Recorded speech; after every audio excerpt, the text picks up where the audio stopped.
Hello, everybody. Welcome to the Media Show on the Pod TV network, where we discuss all the issues relating to the media. And with that, today we actually have somebody who does several shows on the Pod TV network, from modern investing and also Russia, China, Ukraine, Russia, China, and of course the chess show, which is very popular on the Pod TV network. We're going to bring in none other than Sasha Starr. Sasha, the chess world has, I'll start with that, turned upside down since Gukesh apparently was on a big time losing streak. He lost to three young players in a row, lost a bunch of rating points, and I don't know if he's going to be in the top 10 anymore. Then you have on the other side people who listen to this broadcast know a lot about, which is Haruka Nakaruma, who decided to go on a chess tour of playing in local tournaments around the United States, which are now FIDE rated. When I played, they were not FIDE rated. He wouldn't have done this. And so he won the Louisiana Championship. He won the Iowa Championship. He also won about 10 rating points and started to catch up with Magnus Carlsen. So all of a sudden, we have some action in the chess world with Haruka moving up and Gukesh moving down. So do you think this is going to be Haruku's once or last, because he's 37 years old now, opportunity to become world champion? What are your thoughts on that? Well, I think that first of all, Hikaru Nakamura should visit 51st state as well to become a champion of that state. I'm talking about Canada, of course. And but in Canada, it's not so easy to win this closed Canadian championships, the fierce competition, and so on. So I don't think that he will do exactly that. Now about a real world champion by the name Gukesh, with the longest last name, which I will not risk to pronounce here. I was listening to one Russian commentary that never ever world champion, I mean acting world champion, would lose 3 games in a row. Yeah. And I immediately confronted that statement that in a world championship match in Leningrad in 1986, Kasparov lost 3 games in a row.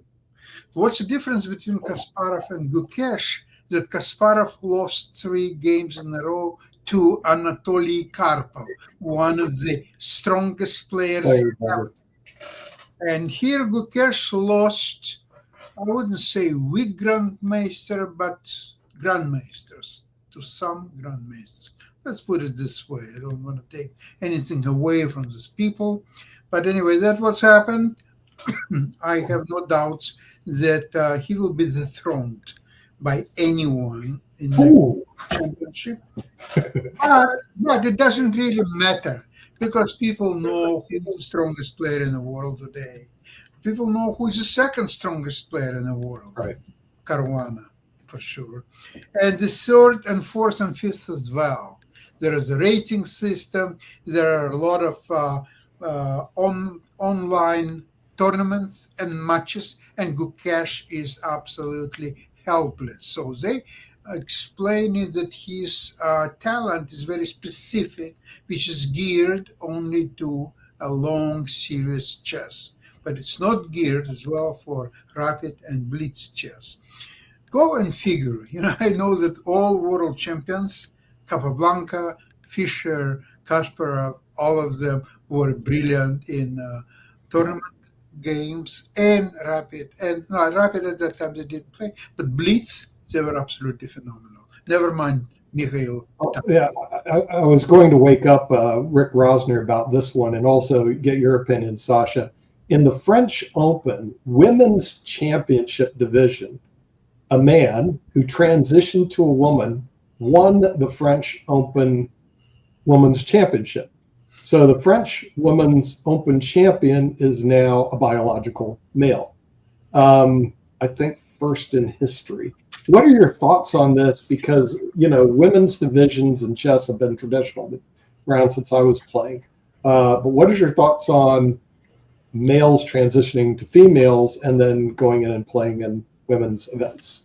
I'm just kidding. I had this happened back in June, and this is the first I'm hearing of it. So I don't. Why Well- haven't we heard about this? I try to keep. Why isn't there more yelling about it? Yeah, Because where did you chess hear players, this? and chess players aren't vocal. That's the thing.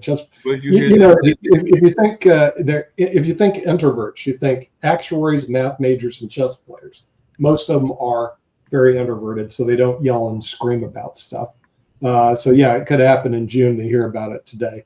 But But wait, I this was is- wondering, Where this did is you hear this, tennis? Nick? 'Cause my- Tennis? This is- Sasha's wife was the 8-time Canadian women's champion in Canada, but there were no males coming over and saying, "Hey, I'm a female. I'm going to be playing." So I'm just curious what Nava would say, what you would say about this development in the chess world, where transitioning over to a female. Wait. So this is a chess champion. Yeah, it's a chess championship. Okay, I thought because I'm looking at tennis because a dark horse won the French Open in tennis. Somebody ranked 300. Yeah, no, this was a chess championship. It was the French Women's Open Chess Championship. So we're talking the chess championships. 'Cause All right, we- well, that's why we haven't Exactly. heard about it. So because it's freaking chess, and so I don't know. This is I would have to do research, but it seems like I don't know. Maybe you want to put an asterisk on that. I don't freaking know. Yeah, well, that's the reason I was asking Sasha, because he might have some opinion since he plays chess, and his wife was the 8-time Canadian Women's Chess champion. So I don't know what Nava would say if all of a sudden I decide to transition, and I'm not strong enough to beat her. But you get some strong player who comes in, transitions, say, "Hey, I'm going to play in the Canadian Women's Chess Championship." What are your thoughts? When Nava came back in 1982 from the Olympiad in Switzerland, when in the last round she defeated Grandmaster Pia Kramling and shared a third bronze medal on the first board, she was asked to write an article for Canadian Chess Magazine by the title, "Why Women Are Inferior in Chess to Men." So it was funny that Nava at the time, she would defeated probably 99.999% of men in Canada. Her rating at the time was well over 2250, and there was maybe 50 people in Canada who had higher ratings than she had at the time. Nevertheless, she started to research for this article, and I helped her a big time. And we found one study by Hopkins University. There are probably many more studies now in the last 40 years. I have no doubts about that. But at that time, it was very difficult, and it was before internet age yet. Anyway, what John Hopkins came with, that because of the particular structure of the brain hemispheres different in males and females, and the hemispheres that are responsible for most of the functions of related to chess are much better developed in men's brain than in women's. Probably today, a lot of feminists would start a uproar about that it cannot be, prove it, and all that stuff. At that time, it was a different situation. The article was published, actually. It was very interesting article, which had a lot of comments or so on. Basically, most people agreed with the statement. Now, if that's the case, then the man becoming a female, okay, his physique somewhat changed, but his hemispheres, brain hemispheres, would not be able to change just because he changed his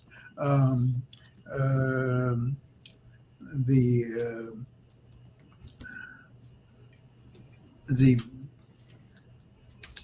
sex that which he was born with to a new one. So his brain would still function the same. So therefore, he or she, whatever it is, would have a competitive edge over females. And don't forget also that there are some physical elements required to chess. For example, stamina of sitting for 5, sometimes 7 hours over the board. To move the pieces, you need strength. You need strength to move pieces. You need strength to walk from your hotel room to the tournament hall. And men have more strength than females. So all Sasha, this Sasha, just really quickly, and I'm not a doctor. Don't even pretend to play one in school and everything, or on TV and all along those lines. To borrow that old joke and everything along those lines. But Jacoby's here. Jacoby does have a relative that is involved in. Matter of fact, several relatives are involved in medicine and all along those lines. And I believe that it is a known fact, Psychology Today and everything is said that girls actually mature faster than boys and everything along those lines. So doesn't that kind of put a hole in your theory and everything like that? Because let's talk about the maturation of Yosha Iglesias, who is the female trans champion. So now one issue that people have with trans people transitioning is they do it too early without enough thought. This woman is 37. She's been considering transitioning since she was 20. She didn't do it until she was 32. This is a person who is probably very, very honestly considers herself a woman. She thought about it for a long frickin' time. Also, I'm looking up her reputation in the chess world, and she gives back to chess. She's a well-regarded coach. Who's well-regarded for being a good coach and also for her kindness. So this person doesn't seem to be a dickhead. All right. Another thing is, I was wearing this shirt yesterday at the gym. I do not have OCD. Of course, I do have OCD. A 15-year-old kid roughly, sees me at the gym, says, "I like your shirt." And I'm like, "Thanks." And I do have OCD. And he goes, "Well, I have the combination of doom. I have autism, I have ADHD, and I have anxiety." And we tried to have a conversation. When you have two autistic people trying to talk, it doesn't go great. But I would assume that the chess masters are on the spectrum, right? They are not at home in the world, for part that not every chess master, but a bunch of them are probably on the spectrum and have They're social. weird. I had a conversation about that recently and everything along those lines, because a friend of mine that works with me at the cultural center that I work at was diagnosed recently as being part of the spectrum, but they didn't get diagnosed until they were in their 30s or 40s. So one of the problems that happens with people in autism, and I'd love to hear your thoughts on this, Rick, because I have definitely dysgraphia, which is probably on that spectrum as well, and everything, is that we are oftentimes not diagnosed until well into our adult years. I don't think I came down with my diagnosis until I was in my 30s, and Because it didn't exist for us when we were kids. That maybe if you were in New York City, they might know about it. But when we were kids, if you were in any place but the biggest cities in the world, nobody knew about autism. They just thought you were a weird kid. I got sent to several shrinks trying to figure out what was up, and it was clear in retrospect, but not at the frickin' time. Yeah. But Well, this woman, I would guess that this trans woman, is probably on the spectrum and has probably spent her whole life trying to find a comfortable place for herself in the world. And her life path led her to transition. And I don't know. Well, the thing is, right now they do have women's chess events and they have men's chess events, but I never actually lost to a woman until I played Sofia Polgar in the Bermuda International, and she just beat the heck out of me. The Polgar sisters are an argument for saying there should be no women's section, because they were pretty strong players. But then there's another argument that what Sasha said, that the majority of the strong players are actually men. I think in the top 100, since the Polgars aren't playing anymore, there's no women's. No, not anymore. There's none in the top 100 in the world. But even Polgar, Judith Polgar, namely, Yeah, I played. She was by far the strongest female in the world. Yeah, she was top 10, and also. Yet she was just for a very short time. She was in the top 10. She Yeah. could never get in the top 5 or 4 or Right. 3 or 2 in world championship match. No, she just couldn't, because there are biological restrictions. Not like the mother nature. It's a matter of fact. You can prove that women, they made great inroads. Now they're doing this and that. They're CEOs of the big companies, and they are presidents and vice presidents and just anything. But So remain the- they brains responsible just for chess. In many other respects, they could be fantastic. They could be much better than any male. Just in chess, just so let us think a game called the chess, they are inferior. It's a fact of Okay, well, here's another. If you rank the top 20 in the world in chess, there wouldn't be a human in the top 20. Chess, I mean, AIs would be the top. Oh, no, yeah, the AI would certainly. The computers beat humans hands down today. Not even close. When I was playing, the computers were so weak. You could beat all the computers. They were not even a conversation. Today, the computers are number 1. Men are number 2. Women are number 3. It's question. It is. You guys, let me point something out, and this is funny. And Sasha, this goes into your big small brain thing. You don't notice. I'm sure women would notice, but you haven't noticed that we have a bunch of old men on here talking about how women are inferior. I was. You don't see that? No. Hold When on. I wrote my You wife don't see the article, irony I was in 43 old years men younger on a than I am show now. sitting here saying that women are inferior. That Okay. is the whole program right now. Okay. What I said was written by myself and my wife 43 years ago. So I was not that. Are you sure your wife could have written it? You said that she's inferior and has a small brain.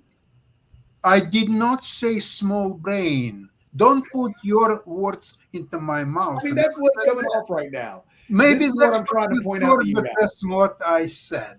This Please is actually what the show is about right now. tell me what I just said 5 minutes ago. Quote me, please. You want me to quote you that Quote me. women are not as good as chess because women. No, it's not what I women aren't as said. strong No. because you have to move those big pieces around. No, that's not what I said. That's not. I mean, You cannot Sasha, even quote me Sasha, accurately. I am mocking this show because that's what the show is about. Oh, good job. Good job. Well, speaking of mocking and everything, hold a second. Let me tell a story. When I Go worked on a late night TV show, there was another writer.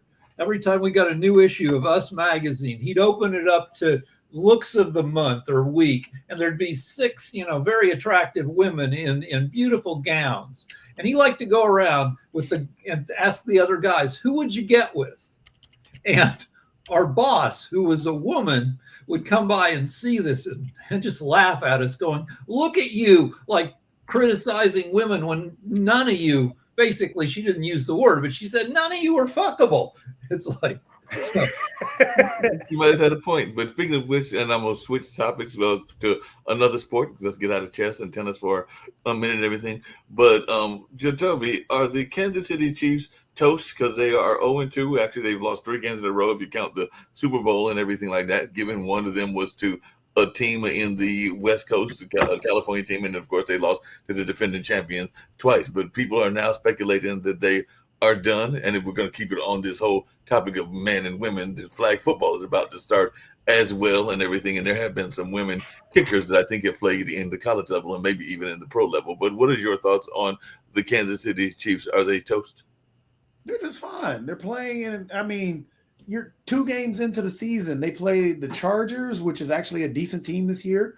You played the defending Super Bowl champions, who really hadn't lost anybody, and they've actually gained a few people on their offense and actually on their defense. So Philadelphia is actually a very stacked team.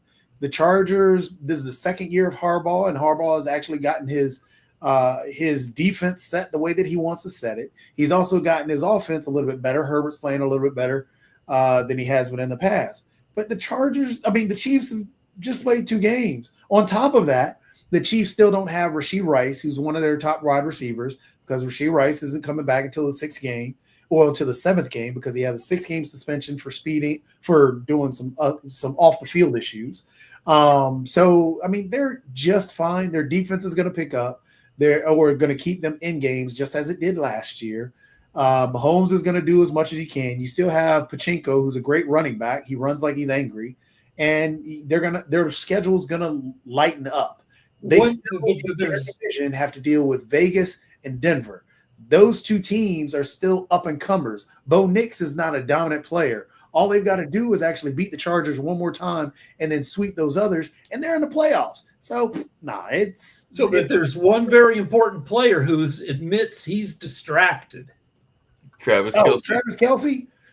Yeah, he's about to get married, and I'm happy with him, proud for him. That he found himself the love of his life, and it just so happened that's one of the richest people and most talented people on the planet. Now, there's somebody they could sign. There's a 6-foot potential player they could sign. All that player would have to do, come out in uniform and kick 1 punt, and it would change the game of football. And that is Kelsey's fiance. Well, there actually were some women soccer players that were doing field goal or kicking field goals. I actually know some women I knew one that was playing football in high school, and she was going to college. She was playing safety and kick returner, but she shifted that around.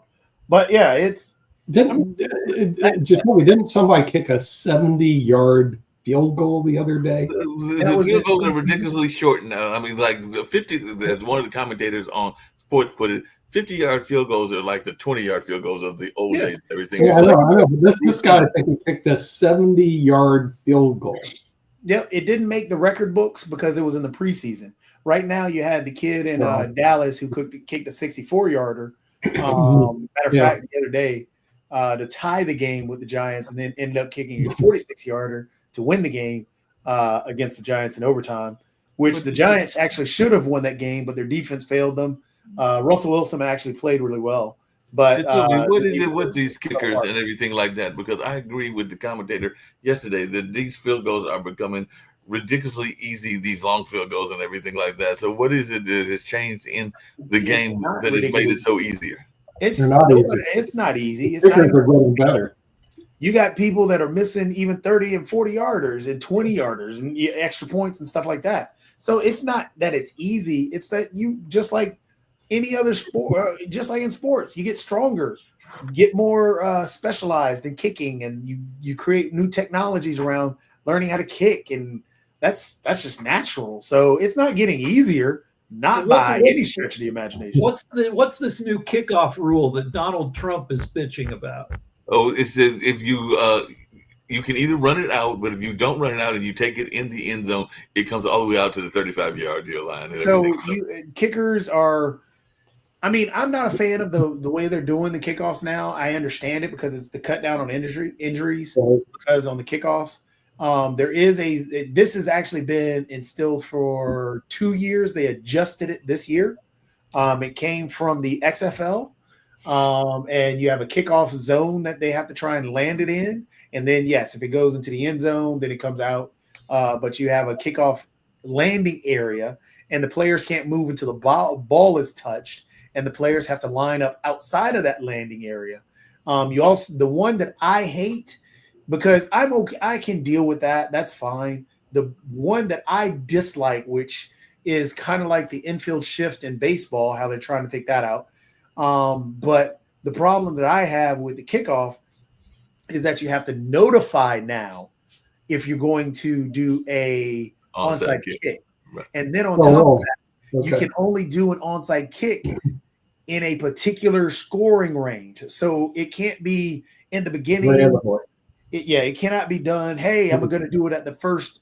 I just scored a touchdown. I'm going to do it again. No, you have to wait until the end of the game, into the fourth quarter, On top of that, you can only be within a particular amount of points. It's just ridiculous. So I think it's interesting that Trump is complaining that football is getting too pussified, even though Trump has a record of being kind of avoiding, physical. So, but hold on. But one thing is, a president gave us the modern game of football because too many people were dying 120 years ago. Teddy Roosevelt looked at the game and said, too many, it's killing too many people. So that it used to be like rugby, except Americans played it too violently. So they okayed the forward pass and a bunch of other changes. Trump's issue with the NFL isn't the fact, it is the fact that he wanted to be an owner and was kicked out of the NFL. So now he's trying to bully the NFL, complain about anything he can complain about, because he wanted to buy the Buffalo Bills but couldn't get the money to buy the Buffalo Bills, and went to the USFL, and he had the New Jersey Generals. Yep, did all that bankruptcy there too. So that was a failed thing. The whole thing went. Yeah, because the NFL has a tougher pull. And I did look at going to the Miami game in Madrid, but they want like $300 to $600 a ticket. And I go, I don't know, it's so much easier and cheaper to just watch them on TV. And frankly, it's better. I mean, going to games are fun, but not for $300. I'm out. So there are particular sports that are a lot better watching live than actually on TV. But football Nick, it's a question that's asking me. Hold on a second. I got a question to ask you because it's asking me all the time. I've got a friend that says that I don't do it enough and everything. Nick, aren't you the owner of a media company? And what does that have to do with? There's a thing called press passes. So why aren't you going to? I mean, get a press pass to go there. Yeah, I never even thought of that, Mark. To be honest with you, So press pass just gets you in the building. It doesn't get you the flight. It doesn't get you the hotel. I don't need to fly there. I just take a train. He's already in Spain. He's already in Madrid. I just take a train over to Madrid and can report for the Pod TV network the game in Madrid. That would be very interesting, Mark. I never thought of that angle. Thank you. Maybe I'll give that a shot. I don't know. Might as well give it a shot. Arm and everything. I did have a question for Rick that was another media question, and it's one of his favorite topics because he has this show called Naked at Night and everything like that. And I stumbled across this in a lifestyle magazine. But apparently there is a new habit that people are concerned about. We might have to ask Dr. Patmos about this and everything, because apparently it is a sexual activity, and I know your show is called Naked at Night. That's why I'm asking you about this, Rick, and everything along those lines. But apparently, strangulation, sexual strangulation, is becoming popular, and people in the medical field and other fields are concerned because there's people dying because they're getting a little too aggressive with it. So I just wanted your thoughts. Okay, I have thoughts. So if you go on Twitter right now, or over the past few days, a bunch of hard right-wing people are saying you have no idea what's coming for you. So I bought my wife and myself box cutters for us to carry. And I'm teaching my wife, like, what do you don't stab with a box cutter. It's for slicing. And where do you slice? If you're really the neck is probably the most vulnerable part of the body. You have 3 major arteries going up. And if you open up any of them, you are dead, right? So, and there was an issue in policing 20, 30 years ago where cops and bouncers used to put people in the sleeper hold, which is you come up behind them and you cut off their circulation, their jugular or the veins to the brain, and it puts them to sleep if ideally if you're lucky, and then you've dealt with the problem. But people have different circulatory issues, and a high number of Black people were dying after being put in the sleeper hold. So now they don't do the sleeper hold anymore. So what was the issue? Oh, with strangulation. Yeah, sexual strangulation. Like it's great. Like there's a thing called autoerotic asphyxiation where you put a belt around your neck, and people die doing that. And the question is, what is so bad about a normal orgasm that you need to make it so much better by hanging yourself or getting choked? And it's part of the pornographication of sex where teens think from watching porn where the jizz has to go in a certain place, and yeah, strangling and all this stuff, and yeah, it's bad and stupid. Definitely bad. That's a good analysis. Bad and stupid, I would say, would be two very important. Also, parts. there was also a thing in gay bars when I was a kid called poppers, which is this stuff that smells terrible, and you put it on your. It's almost like smelling salts except worse. And apparently, like it was, if you sniff it right when you're about to, that stuff won't kill you, at least not at first. And if you really need to supercharge an orgasm, then just get some of that junk. Yeah, that makes sense and everything. Hey, Nick, we a while back covered the Olympics. We had reporters that did that and everything. The Winter Olympics are getting ready to come up very shortly and everything like that. So we're going to find somebody that knows what the heck curling is, or some of these other sports that is going to cover. You don't know what curling is? No, I know what curling is. I know what curling is. And then we got a curling. There's actually a curling rink here in the Triangle, and they actually are. Where's the Olympics going to be this year, Mark? What city? I've got to look that up. I don't remember it off the top of my head. Do you remember it, Jacoby? Where the Olympics are for the winter? The Winter Olympics. The Winter Olympics. I don't know. I know they're coming to LA in 2028 if we don't. But that's the Summer Olympics coming to LA. Once you guys clean up your river and your yeah, I don't know what we're gonna do because, like, you know, they had to clean up when they held them in Paris. You could see that they cleaned up Paris some. They cleaned up the Seine, the river. Right. So they could swim in there. But there were still places when they had the. They will be in Milano Cortina. So it looks like the Winter Olympics will be in. That would be Italy. So they'll be in the northeast part of Italy, and it was a joint bid by Milan and Cortina d'Ambascio. So that is where they will be held. But there's been a recent tradition of some of these Olympic cities looking like crap. The Winter Olympics in Russia, in Sochi, were famous for being crappy and with having tens of billions of dollars of corruption. That was money that was supposed to be spent that went elsewhere. So LA, we'll try our best to clean up the city, to move our 70,000 homeless people elsewhere. Will we entirely succeed? No. You should move them to San Francisco and put them there at Jim Ead's house. You know, so you're gonna put them at Jimmy's house. But let's talk about homeless for a second, because that's a big problem in the U.S. And I'll tell you, in Spain, even though we have them, it's really few and far between. You'll see a homeless person in Spain. All right, but they have a constitutional right. All over the place in L.A. It's one reason that I got box cutters for my wife and me in case we run into a nut job. We can wave the thing at him, but we have the tragedy with the Ukrainian refugee and the schizophrenic guy who stabbed her on public transit. And the deal is the right tries to blame the lenient left on this. But the deal is that this is a result of laws that were passed 40 years ago, that you cannot hold a crazy person for more than 72 hours without their consent. You have to put them out on this. You can try to hold them, treat them, get some pills in them, to stable them out, but you can't keep them indefinitely, and it's a problem. Does any you have a solution, Jacoby? I mean, we've got to pump money in more mental health facilities, mental health services, because right now we're cutting all that funding.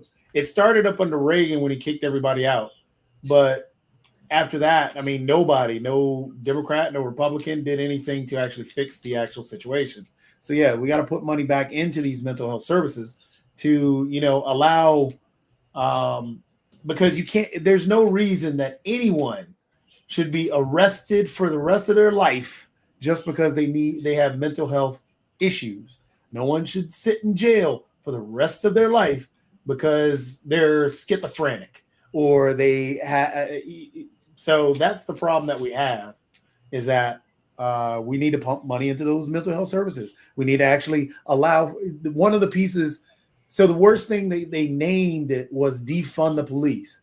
Defund the police was actually trying to put money into services that could deal with if somebody was having an episode, somebody with, say somebody who's autistic is having an episode or having an issue, but it puts money in for an individual or a caseworker to actually work with that individual instead of, hey, we're going to shoot him or we're going to throw him in jail.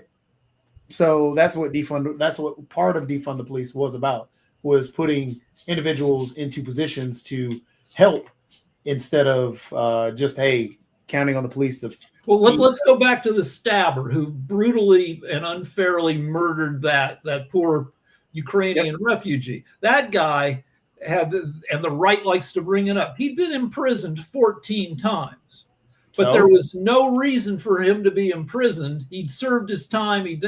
But he was dangerous. He was insane. He stabbed her, he said, because she was reading his thoughts. That's obviously a schizophrenic.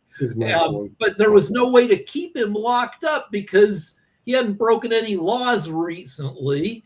And so it's a huge deal. And there's another thing. Say you do hold somebody for 72 hours and you get some drugs in them and you calm them down and they agree to be held for another, few months, and you get them on a nice drug regimen, calm them down, and then you don't have the money to keep them, but they're stable, you let them go, and they're out on the street, they've got their pills, their bottles, but they feel great. So after a while, they're like, well, I feel great. I don't need to take the pills. And then they slide right back into that goes into having mental health services, having care for individuals that, hey, drugs aren't the only solution. You've got to have a whole there's a whole multitude of things that you have to have.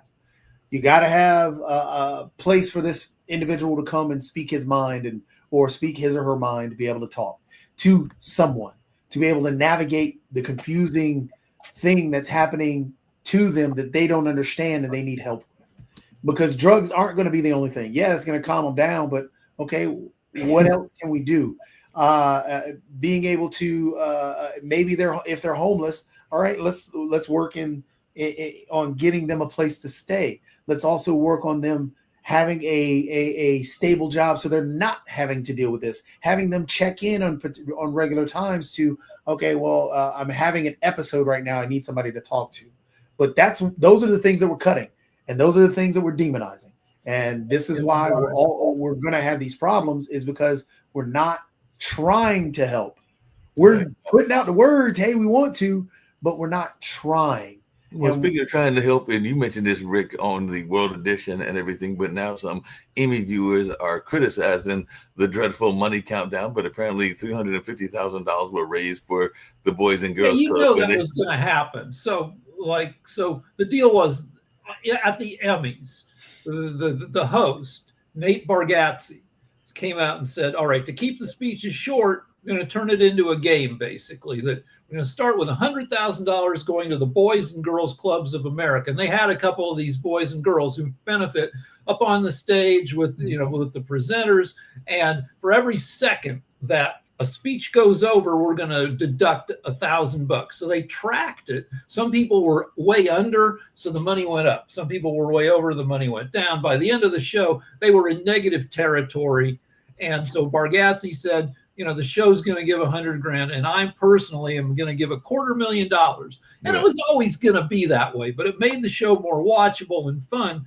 And frickin' Bargatze, there's no way he got paid $250,000 to do the show. So he might have lost money on doing the Emmys. Maybe he got $100,000, or maybe who knows how it's going to work out. But it ended up with the Boys and Girls Club getting. Rick, I'm laughing because, as y'all know, and I know Nick knows, and definitely Jacoby, for 10 years I did the Road to the Apollo, which was a show basically here in North Carolina. We started at daytime and then took it around to different places, and that was kind of one of the jokes. Was one of the routines that the captain who created this show would do. He would always know that he was going to give away multiple prizes and everything like that. So he would always make this whole routine about coming out and saying that, you're all going and everything. Well, not you're all going, but it's like you knew that at least 2 or 3 were going. So it became like a running joke that it was that gamification notion that we're going to just give it to, versus just trying to find a winner by the noise level. We're just going to give it to all of the 2 or 3 of the people versus one. So it's that whole notion of gamification, which has been out there for a while. But it's really tough to get people to watch awards shows anymore, because if you want to see variety, you turn on TikTok. That we're politically divided, so conservatives have given up on the products of what they consider to be liberal media. That primetime TV loses a few percent of its viewers every year, and late night TV, loses even a higher percentage as people have a bunch of other options. Johnny Carson got fantastic ratings every night, he had 10 million viewers on most nights back when the U.S. was only half the size it is now, because there was nothing else to do. It was either Johnny Carson or a guy named Tom Snyder who sat there. Remember him? Chain smoking cigarettes and just doing interviews with boring people, right? Yeah. So you would go crazy late at night. There was nothing to do. And then later on, you had Arsenio, who got in trouble for his interview with Louis Farrakhan and other people, and all along those lines. Nick, I got a question for you about TikTok, since we're on the entertainment or the media show and everything like that. When I have gone on TikTok, I've not been on it as much the last couple of days, but I was on it there for a while and everything. And I know that Kim still is on there actively, the other founder, and all along those lines. But there's a lot of things that are in TikTok, and tell me, you might have some thoughts about this too, that are very regulated in other outlets, but they're not as regulated on TikTok. And I think that that's why people like TikTok, because I know that you can do like a whole music show of nothing but running R&B songs from like Motown and the jazz greats and everything, because I've heard those shows. You can do a whole bunch of sales like eBay, because I've seen people do that on TikTok. You can do these battles, like kind of like poetry battles on TikTok, where you're going up against each other and raising money. So it seems like a lot of the rules that exist for the other platforms don't exist for TikTok, which is why TikTok is so popular. But I'm wondering, is that part of what is going to change? Is that these rules are going to be tightened and everything like that? Because I think part of the popularity of TikTok is that, like I said, I've seen people do 4-hour shows on nothing but music. They're playing like their personal music playlist. Well, we're going to experiment with TikTok. My experiment has been kind of disappointing so far. For some weird reason, I get all these Asian women who the first thing is, oh, it's great to meet you, how wonderful it is to meet you, and how it's obsequious. Next step, they ask, what sort of work you do? And of course, I tell them. The next step, are you married or single, and what's your age? Yeah, they're catfishing. Once I'm married and I put my age in, usually it's over. Except I think there's a lot of scammers there.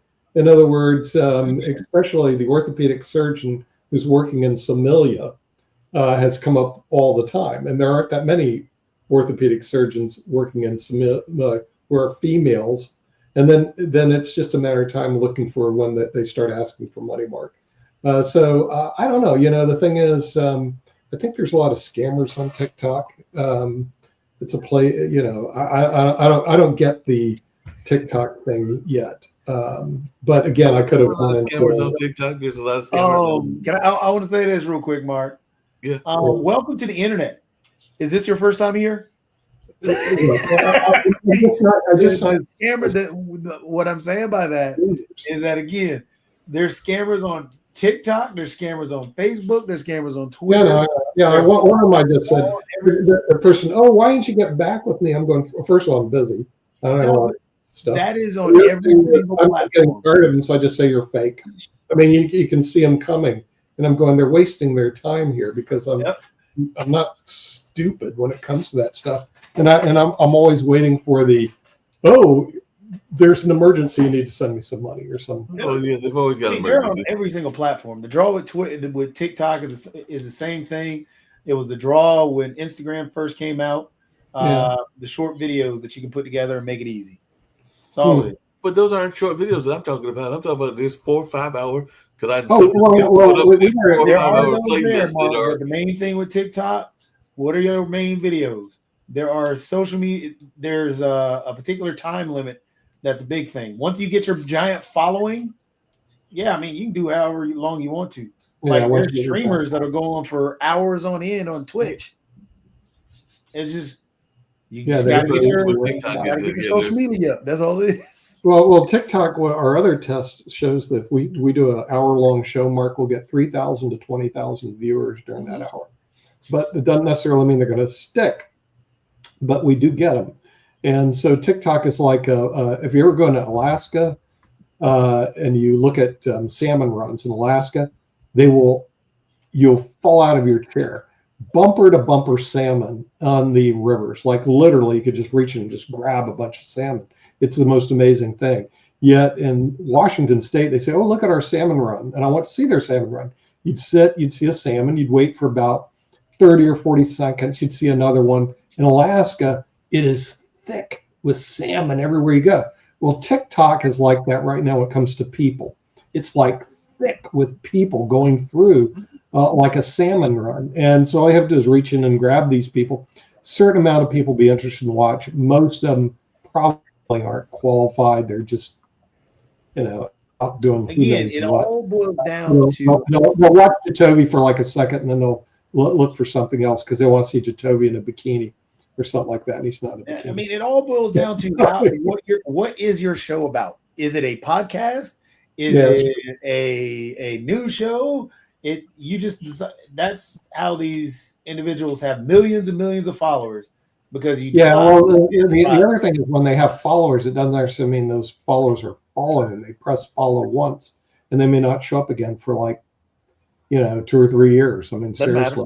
So, but it looks good on paper. I know that, Jatovy. It looks good on paper. I've got, like on LinkedIn where this is broadcast, I have 14,000 followers. Will 14,000 watch this? No. Okay. Will there be several hundred? Yes. I mean, that's just the way it is. But it sounds good. Oh, I've got 14,000 followers. I think Mark has like 20 or 30,000 followers. But it doesn't necessarily mean that 20 or 30,000 are going to watch this show. If you broadcast it, he'll have another couple hundred, So then when you start adding them up, then you do get to the thousands, but you have to add up several hundred here, several hundred there, and that adds up to several thousand. But the media kind of hypes, oh, look at all the followers I got. It doesn't mean anything.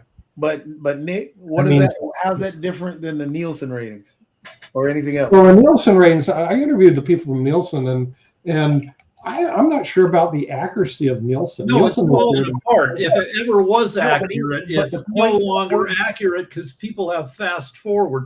The Nielsen's have experimented over the past 20 years since people got the ability to fast forward with various ways of measuring viewership, and none of them work very well. The metrics that we use for engagement in every media, in all media, none of them are great, and all of them are subject to gaming and bullshit. Right, they're all subject to gaming. The best thing is like CPC. I mean, the point of the matter is that it's the viewers. If you have all these subscribers and everything else, that's what you want, regardless of saying, well, it doesn't mean anything. It actually does. Because it means something. Hey, Jatovy, it means something, and it doesn't mean something. No.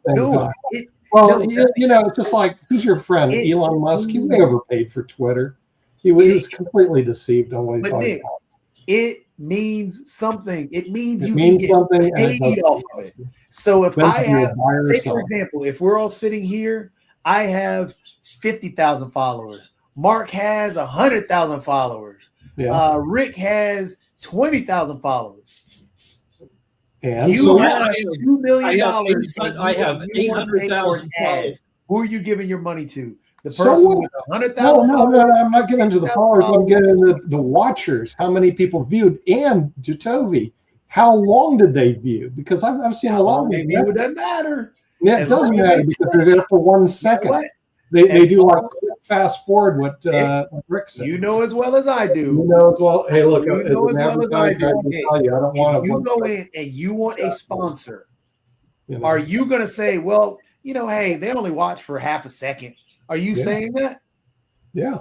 You're So telling sponsors that they only watch for half a second. Yeah, if you want to be true truthful. measure, the Yeah, true go on. measure of the success of your social media is how much money do you bring in. So I looked up OnlyFans. The top 1% of OnlyFans bring in $10,000 a month or $120,000 a year. The top 0.1% bring in over $100,000 a month, 1.2 million a year. To your point, By the way, a hold on a big second. To your point, Nick, and everything. I remember because we thought about bringing it back. Who knows? Maybe we'll bring it back in Yeah, where do you 27, get those 28 and demographics? everything. But we thought about doing the Blues Festival. But I do remember approaching a major corporation because I had a tie to that corporation through my alma mater and everything, and that was Cree. And I do remember approaching the founder or one of the founders of Cree, and he told me that even though we had multiple thousands of people, I think at one point we might have had close to 100,000 people that would be in attendance, that wasn't enough people that were going to be there that would be interested in LED lights. So he did tell me that we did not have enough eyeballs in that particular event because it was a one-off event. I mean, it was once a year and it was 2 days and everything. So there are people that will look at your demographics and decide whether it is worth their while to advertise. And you know that, Jacoby, from the Yeah, polls. it depends. Yeah, it's a Check they this do. out. It just depends. Again, we can go back and forth. Well, if they only watch a half a minute, it's only gonna. That doesn't matter because you're getting paid regardless. It's the amount of time that people are gonna watch. If you have 50,000 followers, you're more apt to have more and more people watch. You have your probabilities do increase. check this out. not How many? decrease. What were the numbers that you just gave, Rick, in terms of monthly? If you're a 1 in 1,000, if you're making The 100 top- grand or more, the but top to make OnlyFans that, person. you need a professional service who is Right. responding to all your fans in a sexy way. That's your moderator. That's Yeah. your You're moderator. moderator, right? Yeah, You gotta have a have moderator on these shows. For example, I was asking you about the numbers again, Rick. Why? Because again, if you take a look at the top earning Twitch streamers are earning over $100,000 to $5,000 a month. Right. But they're So the top. if you're looking at that, they're not. They have millions of followers. Not all millions are watching at one time. Not all millions are watching. But 20 minutes. what percentage is just like the NFL and everything else? So yeah, Rick it's a said money- it's it's a like money and numbers 1/10 of 1% will hit those It's a numbers. percentage game. I do One have a out of couple 1,000. quick questions because I want to get it's a about numbers 5 game. minutes to go and everything. And both of these are media questions. How come Hulk Hogan, because I remember being a fan of some of his theatrics and everything, but Hulk Hogan, Jonathan Joss, and Daniel Spencer were not included in the memorandum, the past section, those that passed on section in the Emmys. And I did not watch the Emmys, as I said. for one Because thing, Hulk Hulk Hogan Hogan dropped said the some N-word a racist- bunch of times. He was super racist. Yeah, he That's said a why, bunch of why are the terrible Emmys stuff. going to highlight him? But they had a great routine. Brad Garrett and Ray Romano from Everybody Loves Raymond came out and Brad Garrett was complaining that he hasn't gotten much work lately and said the next time you see me on the Emmy show will be in the in memoriam. Then he asked Ray Romano, do you really think I'll make the in memoriam? And Ray Romano says, yeah, if it's a slow year. So I thought was pretty fun. It sounds like fun and everything. The other thing I was going to ask, and this is the last thing, because like I said, we only got a few minutes and we got to go to timeshares and everything. And I know that he's been destroying a lot of entertainment institutions, but apparently we have a new poet laureate, Arthur Cease, who is of Chinese immigrant descent and all along those lines. Does anybody really care about who the poet laureate is? Because I know we've even had Jacqueline Shelton Green, and I hope to get her here on the network, who has been the poet laureate for North Carolina and everything like that. But this is the national poet laureate that he became, and he was like I said, he's an author, translator, and a son of Chinese immigrants, and he aims to translate poetry from other languages during his tenure and everything. So I mean, it's a little bit in life is so noisy right now that little stuff like this tends to get steamrolled. Well, no, let's Talk just be about honest. a niche business, a poet laureate. Well, let's Let's just be honest. What Nick is saying about the niche, it being a niche business, that's right. Nobody's going to care. And there will be some people that'll care about the poet laureate, but did you care about the National Teacher of the Year last year? Oh yeah, I did. Why wasn't she on the Pod TV network? What was her Gotta name? get her on. And I I'm trying have to a get the poet laureate on. No, you didn't really. clue. You didn't Media doesn't cover the National Teacher of the Year, I mean, but see, Pod TV we can. So let's get the National Teacher of the But Year. this is interesting that the Library of Congress, I guess, is the one who names the U.S. Poet Laureate, and they Yes. named an Asian person. It seems like this is something that Trump would have gotten his fingers into. Sorry, my wife's coming home. The dogs are going crazy. But like, I'm surprised Trump hasn't canceled that choice and replaced him with Lee Nobody's- Greenwood. Nobody's probably told him, so he's not going to read about it. Yeah, but apparently his duty is going to begin on October 9th when he reads one of his pieces in the library's historic college auditorium. And that's probably when Trump will have a fit and cancel that event and everything, because that's supposed to take place on October 9th with this Z guy reading one of his poems at that particular event. And then Trump will probably be like, I don't want no Chinese guy reading poems in my vicinity. Oh, that's really sad. They should allow that person to be on. So, Mark, see if you can get the Poet Laureate on the network. And I want the National Teacher of the Year. We got to go chase that person. All right, we'll try to chase both of them down. I'm also trying to trace down Yuval Levin, who I mentioned on the Economic Show, because he's got some interesting views about Constitution Day. So I'm trying to trace down a couple of folks. So, and if Toby and Rick want to chase down any folks as well, I'm willing to have them help me chase down people.